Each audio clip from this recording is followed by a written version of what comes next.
পয়লা October থেকেই সব ধরনের সুপার শপে নিষিদ্ধ হচ্ছে পলিথিন ব্যাগের ব্যবহার। তবে পলিথিনের উপর নির্ভরশীল সুপার শপগুলো এরই মধ্যে বিকল্প ভেবে রেখেছে। চট্টগ্রামের বিভিন্ন সুপার শপ ঘুরে আরও জানাচ্ছেন মোহসেনাত শিহাব। 250-টিরও বেশি ডিজাইন অপশন নিয়ে ওয়ালটন স্মার্ট ফ্রিজ, বোঝে আপনার প্রয়োজন। পরিবেশের জন্য ক্ষতিকর পলিথিন নিষিদ্ধ করা হয়েছে সব ধরনের সুপার শপ থেকে। পহেলা অক্টোবর থেকে কার্যকর করা হবে এই সিদ্ধান্ত।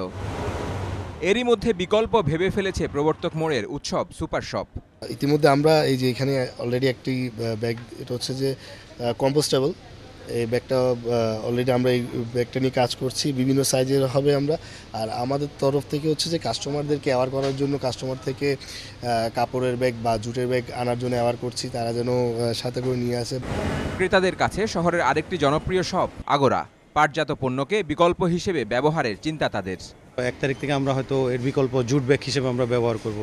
তার কারণে তার পূর্ব পরিকল্পনা হিসেবে আমরা কাস্টমারদের ক্যাথারতে আমরা নোটিশও লাগিয়ে দিয়েছি যে 1 তারিখ থেকে আমরা কোনো ব্যাগ প্রোভাইড করতে পারবো না, সরকারের নির্দেশনা মোতাবেক।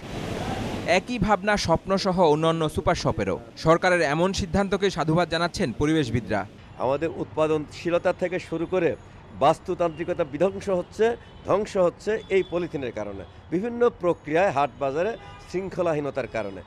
এই সময়ে যখন আমরা আবার শুনতে পাই নতুন করে যে পলিথিন বন্ধ হচ্ছে, এটা অত্যন্ত ভালো খবর। কিন্তু আমরা সেখানে আশাবাদী হতে চাই, পলিথিন বন্ধ হওয়ার এটা যেন রাজনীতির সাথে সম্পর্কিত না হয় এবং পলিথিন নিষিদ্ধ হোক, পাট এগিয়ে আসুক, পাটের কৃষকরা পাটের ঘাটে মাঠে পাট আবার জেগে উঠুক, পলিথিনকে নির্বাসনে দিয়ে এটা সম্ভব।